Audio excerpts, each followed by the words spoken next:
த profit நிகழ்ச்சிக்கு வரவேற்கிறோம். இந்த ஓய்வூதியம் அப்படிங்கிறதுக்கான திட்டமிடலை நாம் எப்போ தொடங்கணும்? Start early. 40 வயதில் இருக்கக்கூடிய ஒருத்தர் ஓய்வூதியம் எவ்வளோ இருந்தால் சரியாக இருக்கும், இல்லை 50 வயதில் இருக்கக்கூடிய ஒருத்தருக்கு ஓய்வூதியம் எவ்வளோ இருந்தால் சரியாக இருக்கும்? உங்களுக்கு 30 மடங்கு நம்மளுக்கு கார்பஸில் இருக்குது. 25லேருந்து 40க்குள்ளே நம்ம வருமானம் கம்மியாக தான் இருந்துகிட்டு இருக்கோம், சேவிங்ஸ் ஆப்பர்ச்சுனிட்டி கம்மியாக தான் இருந்துகிட்டு இருக்கும், செலவுகள் அதிகமாக தான் இருந்துகிட்டு இருக்கும். ஆனால் நம்ம 40க்கு மேலே இருக்கக்கூடிய இதில் பார்த்தீங்கன்னா நம்மளுடைய ஃபார்ச்சூன்ஸ் நிறையா வரலாம், வருமானம் அதிகமாகலாம், உங்களுக்கு நம்மளுடைய மற்ற பேசிக் எக்ஸ்பென்ஸ்லாம் கட்டையில் ஆகிருக்கலாம், இன்வெஸ்ட்மெண்ட் ஆப்பர்ச்சுனிட்டிஸ் ஆர் ஹை. இப்போ இன்றைக்கி இருக்கக்கூடிய 1 கோடிக்கு அடுத்த 5 ஆண்டுகளில் அதோட வேல்யூ என்னவாகும்? அடுத்த 5 ஆண்டுகள் கழிஞ்சு அதோடைய மதிப்பு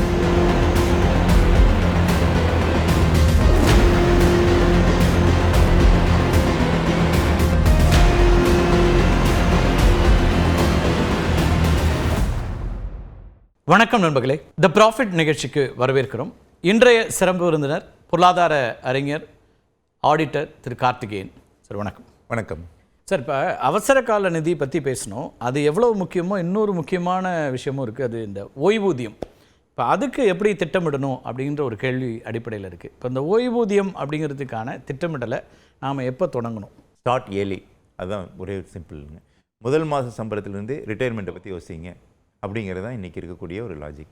ஏன்னா இந்த காம்பவுண்டிங் எஃபெக்ட்னு ஒன்று இருக்குது. இன்ட்ரெஸ்ட் வந்து உங்களுக்கு இன்கம் வந்து இந்த காம்பவுண்டிங் எஃபெக்ட் வந்து ஈவன் வாரன் பஃபே அடிக்கடி அதை பற்றி சொல்லுவார். உங்களுக்கு இன்றைக்கி எவ்வளோ காம்பவுண்டிங் இருக்கோ அவ்வளோக்கு உங்களுக்கு வந்து பிற்காலத்தில் அந்த அமௌண்ட் பெருகிறதுக்கு ஒரு உதவியாக இருந்துட்டு இருக்குன்னு. இல்லை, முதல் மாதம் சரி, நீங்கள் ஒரு நல்ல ஆலோசனை கொடுக்குறீங்க. இப்போ எங்கள் காலத்துலலாம் இப்படி ஆலோசனைகள் கொடுக்கறதுக்கு பிளாட்ஃபார்ம் இல்லை, எல்லாம் கடந்து வந்துட்டோம்.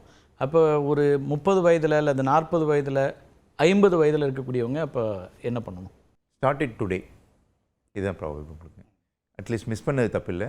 இப்போ வந்து உங்களுக்கு நம்ம வந்து இதை இன்றைக்கி ஆரம்பிச்சிடணும். 40 வயதில் இருக்கக்கூடிய ஒருத்தர் ஓய்வூதியம் எவ்வளோ இருந்தால் சரியாக இருக்கும், இல்லை 50 வயதில் இருக்கக்கூடிய ஒருத்தருக்கு ஓய்வூதியம் எவ்வளோ இருந்தால் சரியாக? அதாவது இது வந்து உங்களுக்கு பொதுவாக நம்ம பார்க்க வேண்டியது ரிட்டையர் ஆகையில் என்ன அமௌண்ட் வேண்டி என்ன செலவு பண்ணிகிட்டு இருக்காங்களோ அது ரிட்டையர் ஆனதுக்கு பிறகும் அவங்களுடைய ஆயுசு காலம் வரைக்கும் ஹெல்ப் பண்ணும் அப்படிங்கிறது தான் ஒரு லாஜிக். அது ரிட்டையர் ஆகையில் என்னங்கிறத நம்மளால் சொல்ல முடியாதனால கரண்ட் பேசிஸை இண்டெக்ஸாக வச்சுக்கலாம். உதாரணத்துக்கு 40 வயசுலேயே நீங்கள் இருக்குன்னு வச்சுக்கலாம். 40 வயசில் உங்களுக்கு மாத செலவு வந்து 1 லட்ச ரூபா ஆகிட்டுருக்கு அப்படின்னு உதாரணத்துக்கு வச்சுக்கலாம். உங்களுக்கு இந்த 1 லட்ச ரூபா வந்து கொடுக்கறக்கு நம்மளுக்கு என்ன மாதிரி இன்வெஸ்ட்மெண்ட்ஸ் இருந்தால் ஹெல்ப்ஃபுல்லாக இருக்கும்? ஓகே. இப்போ உதாரணத்துக்கு உங்களுக்கு ஃபண்ட்ஸ் வந்து 40 × 30 வருஷம் வருமானம் எவ்வளோ, அது போல் 30 மடங்கு இருந்ததுனால் உங்களுக்கு நீங்கள் அதாவது ஒரு ஆண்டு வருமானம். இப்போ வந்து எனக்கு ஆண்டு செலவு சொல்கிறீங்க. ஆண்டு செலவாக வருமானமா? ஏதோ ஆண்டு வருமானம் தான் உங்களுக்கு இப்போ செலவுன்னு வச்சுக்கலாம். ஏன்னா இப்போ இருக்கக்கூடிய செலவுகள் ஜாஸ்தி. உங்களுக்கு இப்போ உங்களுக்கு சில்ட்ரன் எஜுகேஷன் இருந்துட்டு இருக்கலாம். ஓகே. இப்போ வருஷத்துக்கு 10 லட்ச ரூபான்னு வச்சுக்கோங்களேன் செலவு. அப்படின்னா நாம் வந்து இதை இப்போ ரிட்டையர்மெண்ட்டாக கால்குலேட் பண்ணும்போது எவ்வளோ ரூபா இருந்தால் சரியாக இருக்குன்னு பார்க்குறீங்க? நீங்கள் இதையே ஒரு பேஸாக வச்சுக்கலாம். என்ன காரணம்னு உங்களுக்கு ரிட்டையர் ஆன பிறகு சில்ட்ரன் எஜுகேஷன் இருக்காது, சில்ட்ரனுடைய மேரேஜ் எக்ஸ்பென்சஸ் இருந்துகிட்டு இருக்காது.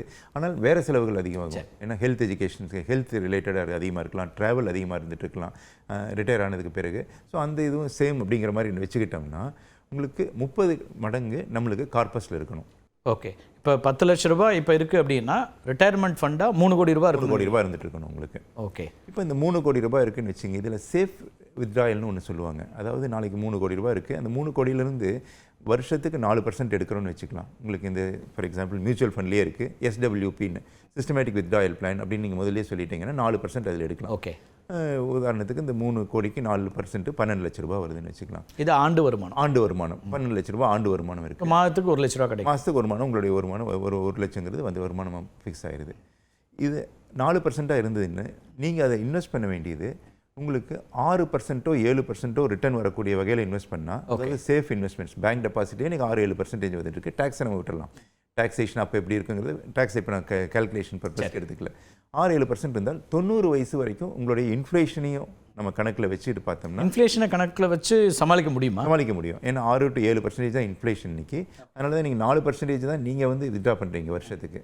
ஆனால் உங்களுக்கு கிடைக்கக்கூடிய வருமானம் வந்து 6% அல்லது 7% அப்படின்னா 90 வருஷம் வரைக்கும் பண்ணலாம். ஓகே. இதே கொஞ்சம் அக்ரெசிவாக சில பேர் வந்து 4% எனக்கு பத்தாது, நான் 6% எடுக்கிறோம் அப்படின்னு சொன்னால் அப்போ அவங்க ரிட்டர்ன் வந்து உங்களுக்கு 9 அல்லது 10% ரிட்டர்ன் வந்தால் தான் வர மாதிரி இதில் முதலீடு பண்ணும். அப்போ தான் இல்லாட்டி இன்ஃப்ளேஷனுக்கு பீட் ஆகாது உங்களுக்கு. Okay okay. ஸோ அடிப்படையில் நீங்கள் சொல்கிற தம் ரூல் வந்து இந்த இப்போ அது 40 வயசோ 50 வயசோ இப்போ நம்ம செலவழிக்கக்கூடியது ஒரு ஆண்டு செலவு அப்படிங்கிறது 10 லட்சமாக இருந்ததுன்னா அதை போல் 30 மடங்கு இருக்கணும். 30 மடங்கு இருந்ததுன்னா அதுதான் ஓய்வூதியத்துக்கு சரியான ஒரு கார்பஸ் ஃபண்டு. கார்பஸ் ஃபண்ட் நிச்சயமாக தான். Okay right. கோடின்னு சொல்லும்போதே பெரிய தொகையாக ஒரு நடுத்தர வர்க்கத்தில் இருக்கவங்களுக்கு தோணும். இப்போ 3 கோடியா 2 கோடி இல்லாமல் நம்ம ஓய்வூதியம் இருக்க முடியுன்ற ஒரு கேள்வி இருக்கும்.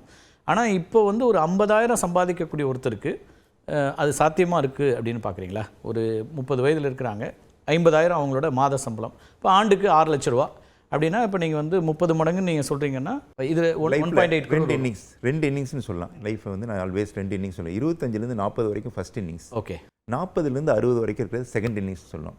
இந்த 25லேருந்து 40க்குள்ளே நம்ம வருமானம் கம்மியாக தான் இருந்துகிட்டு இருக்கும், சேவிங்ஸ் ஆப்பர்ச்சுனிட்டி கம்மியாக தான் இருந்துகிட்டு இருக்கும், செலவுகள் அதிகமாக தான் இருந்துகிட்டு இருக்கும். ஆனால் அந்த 40க்கு மேலே இருக்கக்கூடிய இதில் பார்த்தீங்கன்னா நம்மளுடைய ஃபார்ச்சூன்ஸ் நிறையா வரலாம், வருமானம் அதிகமாகலாம், உங்களுக்கு நம்மளுடைய மற்ற பேசிக் எக்ஸ்பென்ஸ்லாம் கட்டையில் ஆயிருக்கலாம், இன்வெஸ்ட்மெண்ட் ஆப்பர்ச்சுனிட்டிஸ் ஆர் ஹை. அதனால் உங்களுக்கு பலூனிங் எஃபெக்ட். அப்பவும் உங்களுக்கு செலவுகள் வரும்ல, பிள்ளைகளோட உயர்கல்வியாக இருக்கும், இல்லைன்னா திருமணம், இந்த எக்ஸ்பெண்டிச்சர்ஸ்லாம் இல்லை 40லேருந்து தானே வரும். இல்லை ஆரம்பத்துலேருந்தே நம்ம சேவிங்கிறது ஒரு அந்த பக்கெட்டில் போயிட்டே இருக்கணும் உங்களுக்கு. அது வந்து ரொம்ப இம்பார்ட்டன்ட், வந்து ஃபண்டமெண்டல் சேவிங் அப்படிங்கிறது பக்கெட் போயிட்டே இருக்கணும் உங்களுக்கு. ஸோ நீங்கள் சொன்ன 40-40-20 இங்கே நம்ம மைண்டில் வச்சுக்கிறோம். எஸ். ஸோ சேவிங்ஸ் 20% இருந்துகிட்டே இருக்குது. 40% இருந்துகிட்டே இருக்கு. அது வந்து ஹவுசிங்காக இருக்கலாம், இஎம்ஐ இருக்கலாம், எல்லாமே சேர்ந்து உங்களுக்கு 40% இருந்துட்டு இருக்கு.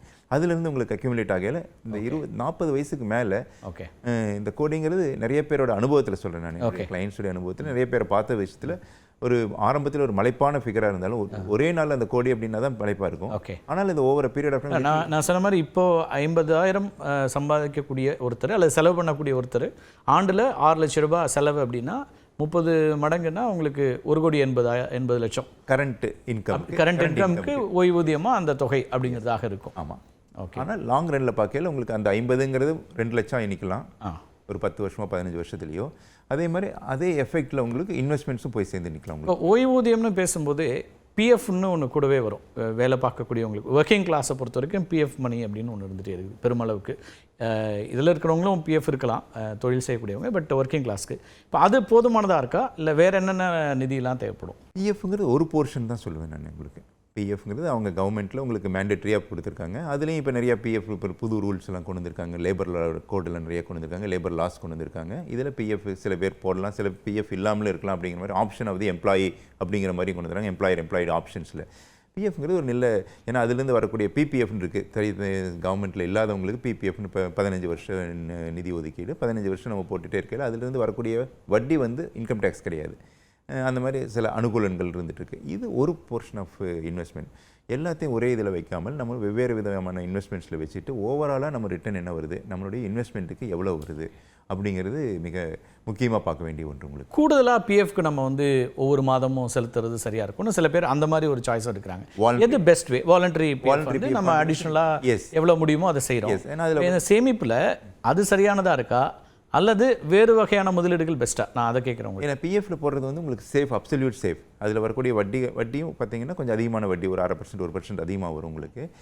இதே மியூச்சுவல் ஃபண்ட்லேயோ இல்லை ஷேர்லேயோ போடையில் கிடைச்சதுன்னா 18%, 24% கிடைக்கலாம். அல்லது இந்த கடைசி 2 வருஷம் பார்த்தீங்கன்னா அப்ரிசியேஷனே இல்லை, சிலதெல்லாம் அப்படியே நின்று இருந்துருக்கு. உங்களுக்கு அந்த மாதிரி சூழ்நிலையில் உங்களுக்கு வந்து ஷேர்ஸை விட பிஎஃப் அஷ்யூர்ட் ரிட்டர்ன்ஸ். ஓகே.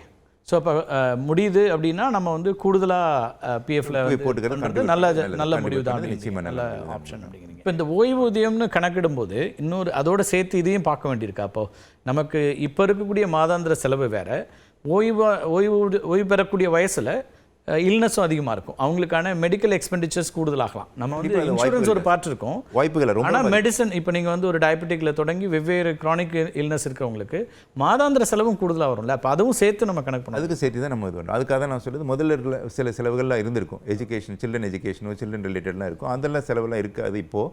ஆனால் அதுக்கு பதிலாக இங்கே வந்து allocation should be more for.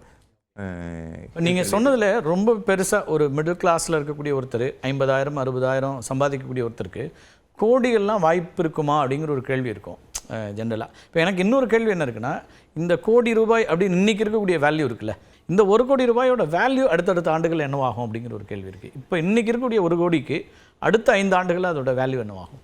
அதான் உங்களுக்கு அப்படின்னு சொல்லுவாங்க. இதை வந்து நெட் ப்ரெசென்ட் வேல்யூன்னு ஒன்று சொல்லுவாங்க. அன்னைக்கு 1 கோடி இருந்தால் இன்றைக்கி என்ன இருக்கணும் அப்படிங்கிறது. அதுக்கு நான் ரிவர்ஸ் சுச்சுவேஷனாக ஒன்று சொல்கிறேன். இப்போ இன்றைக்கி 1 கோடி இருக்குன்னா அடுத்த 5 ஆண்டுகள் கழித்து அதோடைய மதிப்பு வந்து 75.8 லட்சமாக மாறும். இதே 10 வருஷம் கழித்து 50.3 லட்சமாக மாறிடும். இது 20 வருஷம் கழித்து பார்த்தீங்கன்னா அதில் பாதி 25.4 லட்சமாக மாறிடும். இது வந்து 30, 40, 50வது வருஷம் பார்த்தீங்கன்னா 3.4 லட்சம். அதாவது இன்னைக்கு 1 கோடி ரூபாங்கிறது 50 ஆண்டுகளுக்கு பிறகு 3.4 லட்சம் ரூபாய். 7% இன்ஃப்ளேஷனில்.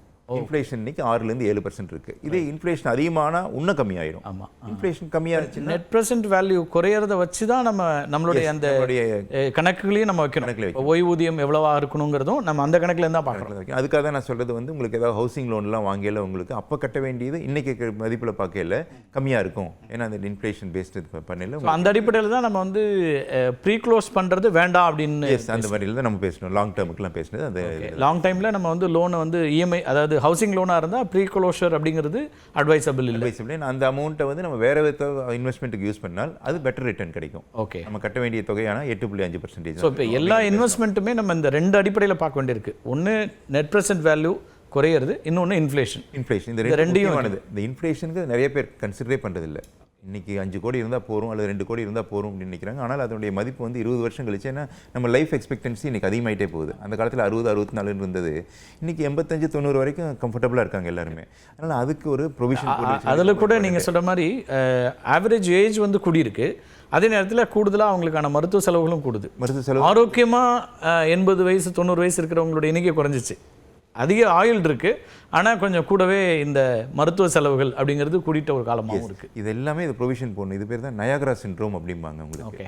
அதாவது பக்கத்தில் போகையில் தான் இந்த இத்தனை பிரச்சனைகள் இருக்கா அப்படிங்கிறத நம்ம பார்க்குறோம். இதை வந்து விஷுவலைஸ் பண்ணாமல் ஆரம்பத்திலேருந்து அதுக்காக தான் from month 1 you should plan for your retirement அப்படின்னு சொல்லி. இப்போ நான் month 1ல் ரிட்டையர்மெண்ட் பிளான்னு பார்த்தாச்சு. அப்போ அதுவே கடைசி வரைக்கும் இருக்கணுமா, இல்லை இடையில அதை வந்து நான் திரும்ப வந்து ரிவ்யூ பண்ணணுமா? Every year. ஏன்னா அது இன்கம் நம்மளுது மாறுபடுது. இன்கம் மாறையில் அதை ரிவ்யூ பண்ணி தான் ஆகணும் உங்களுக்கு. ஓகே, இல்லை என்ன பர்சன்டேஜில் வச்சிட்டோம்னா சரியாக போகும். நம்மளுடைய இன்வெஸ்ட்மெண்ட் பர்சன்டேஜ் இது இல்லை, ஒவ்வொரு ஆண்டும் இருக்கிறது தானே நம்ம பண்ண போகிறோம். ஏன் அதை ரிவ்யூ பண்ணணும்னு கேட்குறேன். அதுக்கான தேவை என்னன்னு கேட்குறேன். இல்லை 40% உங்களுக்கு அந்த பர்சன்டேஜில் போட்டோம்னா பிரச்சனை இல்லை உங்களுக்கு. ஏன்னா ஆரம்ப காலத்தில் 50,000 ரூபா சேலரியாக இருக்கலாம். இது 2 வருஷம் கழிச்சு உங்களுக்கு 1 லட்சமாக இருக்கலாம். அப்போ நீங்கள் அதே 50,000க்கு பண்ணதே அப்போ பண்ணக்கூடாது உங்களுக்கு. ஓகே, இன்னொன்று ஒவ்வொரு ஆண்டும் 10% இன்க்ரிமெண்ட்டுங்கிறது கணக்கு இருக்காது. மேபி கூடுதலாக வரும்போது அதை இன்னும் கொஞ்சம் நீங்கள் ரீவொர்க் பண்ணலாம் அப்படிங்கிறீங்க. சேம் கம்பெனியில் இருந்தால் 8% இருக்கலாம். ரிவ்யூ பண்ணுறது நல்லதுன்றீங்க. ஒரு பீரியாடிக்கல் ரிவ்யூ இருக்கணும். ஆனுவல் ஹெல்த் செக்அப் மாதிரி ஃபினான்ஷியல் ஹெல்த் செக்அப்பும் அவசியம்.